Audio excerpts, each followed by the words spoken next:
안녕하세요. 오늘 읽어볼 책은 양순자님의 어른 공부입니다.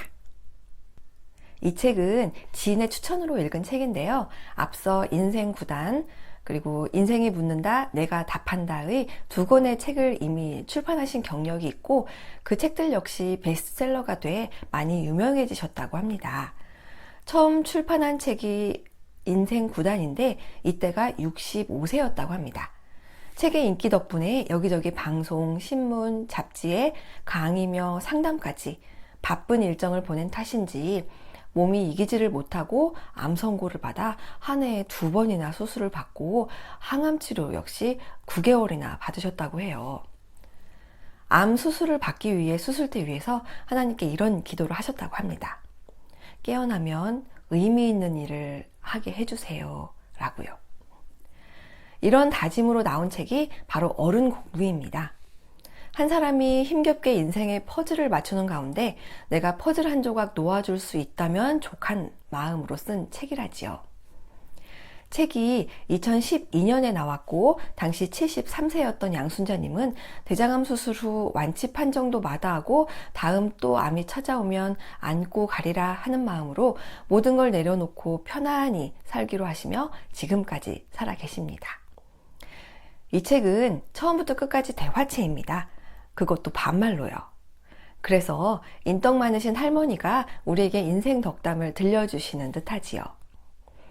어떤 사람의 글을 보면 그 사람의 성품이나 삶의 태도 등을 알 수 있는데 이 책은 처음 몇 줄만으로도 작가의 성품이 너무 잘 보이더라고요.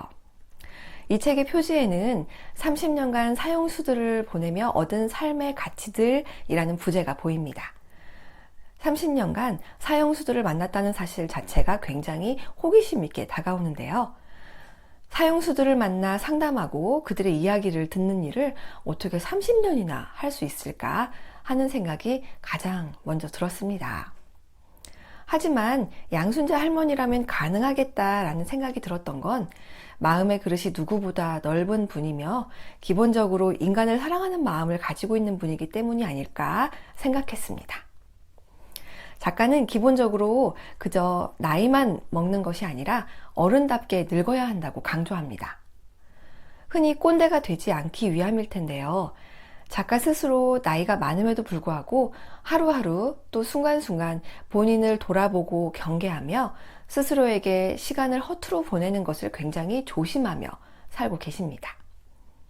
책에서는 그러한 기본적인 목표를 두고 실천하기 위한 여러 가지 본인의 경험이 담긴 이야기를 들려줍니다. 먼저 제1장 어른으로 살아볼래에서는 죽음에 대한 준비와 남의 시선 신경 쓰지 않고 내실 있게 사는 법, 쓸데없이 너무 욕심 부리지 않기, 그리고 혼자서도 잘 노는 노인 되기 등의 조언을 들려줍니다. 그 중에서 저는 이 말이 인상 깊었는데요. 작가의 선배가 사형수들을 만나는 험한 일을 곱디고 온 여자 후배가 하는 것이 마음에 걸려 그만두라고 했을 때 이렇게 말했다고 합니다. 그들의 삶이 불행했으니 마지막 가는 길에 착한 사람이 곁에 있어주면 조그만 위로가 되지 않을까요? 조금 더 가진 자, 조금 더 행복하게 산 사람이 불행한 사람에게 밝혀주는 작은 촛불만큼의 배려라고 생각해 주세요. 다음으로 2장에서는 사람 부자가 옹골진 부자다인데요. 작가가 살면서 착한 일을 많이 한 덕분인지 본인이 베푼 은혜가 자라 열매가 되어 자기에게 되돌아오는 경험을 많이 합니다. 결국 돈보다 사람 부자가 진짜 부자이며 돈으로도 들 수 없는 인간보험에 대한 이야기도 들려줍니다. 보험 하나 없던 작가에게 큰 병에 걸렸어도 끄떡 없었던 이유는 그간 쌓아왔던 인간 보험 덕분이었던 것이지요. 이어 3장 자식은 부모라는 토양이 중요해입니다. 여기서 작가는 어머니의 가슴은 절대 차면 안 된다고 강조합니다. 교도소에 들어오는 사람들 중 80%가 어머니가 없다고 하는데요. 여기에 대한 연구가 이루어지고 있다고 합니다. 어머니의 따뜻한 사랑을 경험한 사람은 나쁘게 되지 않는다는 말이 결코 틀린 말이 아니라는 것을 증명해주는 여러 가지 사건을 보여주며 무엇보다 아이들에게 가슴 뜨거운 부모가 되기를 바랍니다. 아이들은 부모의 모습을 보고 자란다고 하잖아요. 제4장 인생 차선 지키면서 살자입니다. 여기서는 말 그대로 요령 피우지 말고 제대로 살자입니다. 좋은 습관, 나쁜 습관 모두 내가 만든 작품이니 좋은 버릇이 이어져 좋은 습관이 되도록 늘 노력하며 살아야 한다고 합니다.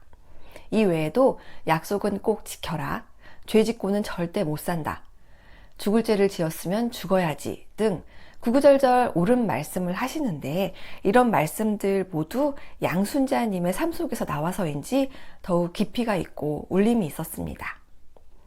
마지막 장이지요. 제5장 마무리가 깔끔하면 머물다 간 자리도 아름다워입니다. 머물다 간 자리라는 것은 곧 인생의 마지막 나의 모습입니다. 세상 떠날 때 내가 머물렀던 나의 자리가 아름다울 수 있도록 그렇게 살아야 한다는 뜻이지요. 작가는 그렇게 쉼없이 인생을 살았으면서도 마지막 봉사의 끈을 놓지 않습니다. 매 순간 최선을 다하지요. 그러면서 인생의 내신 성적을 관리하라고 합니다. 학교 내신 성적은 굉장히 무서워하면서 정작 내 인생의 내신 성적은 관리하지 않는 우리들을 꾸짖으며, 학교 내신 성적은 대학교 들어가면 끝이지만 인생의 내신 성적은 수억만 겁을 따라다니니 명심하라고요. 죽을 고비를 2번이나 넘겨서인지 아니면 매 순간 후회 없이 치열하게 살아서인지 작가는 굉장히 죽음에 의연한 태도를 보입니다. 실제로 외출할 때 항상 집안 정리를 깔끔하게 해놓고 나온답니다. 나 같아 다시 못 돌아올 수도 있다는 생각으로 말이지요. 그러다 보니 한없이 평안하고 한가로워졌다며 이는 세상이 나를 놔준 것 같다고 고백합니다. 양순자님은 30년간 사형수들을 만나면서 사형 집행 정지국가가 되기 전까지 8명의 사형수를 묻어주었는데요. 그들의 마지막을 보면서 본인도 사는 게 힘들어 찾아간 사형수들에게서 그래도 인생은 살만하구나 하는 교훈을 얻었다고 합니다. 참 아이러니하죠. 작가의 삶에 대한 태도에서 이러한 깨달음이 나오지 않았나 싶습니다.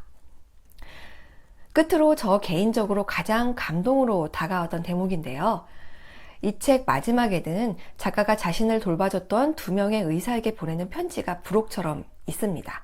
내용인즉, 늘 다니던 병원에서 소견서를 써줄 테니 큰 병원으로 가라 했지만 구차하게 목숨 부지하고 싶지 않았던 작가는 이를 거절합니다. 하지만 이내 의사는 울면서 이렇게 말하지요. 선생님, 제가 양순자 선생님을 필요로 합니다. 저를 위해 가주십시오. 이 말에 굳었던 마음이 녹아 결국 수술을 받게 됩니다. 하지만 여기서 끝이 아니지요. 대장 내시경 준비를 겨우 마치고 큰 병원으로 혼자 갔는데 보호자 없이는 수면 내시경을 할 수 없다는 말을 듣고 다시 갈등을 합니다. 그냥 집에 갈까? 이를 본 의사가 양순자님을 달래며 저를 믿고 수면으로 하지 말고 그냥 한번 해보실래요? 하고 말하지요. 작가는 이 저를 믿고 라는 말에 다시금 마음이 녹아 내시경을 수면보다도 더 편안하게 마칩니다. 그냥 암가와 함께 가겠다는 작가의 고집을 꺾었던 것은 강압도 회유도 아닌 그저 진심 어린 말이었습니다. 말에 관련한 속담 참 많지요. 발 없는 말이 천리 간다. 말 한마디로 천냥빚을 갚는다. 새치혀가 사람 잡는다. 질이 좋지 않은 혀는 질이 좋지 않은 손보다 나쁘다. 중마고우도 말 한마디에 갈라진다. 등등 우리나라뿐 아니라 세계 어느 나라든지 이 말에 관련한 속담은 참 많습니다. 우리는 너무나 말의 무게를 가볍게 여기며 사는 건 아닌가 반성해 봅니다.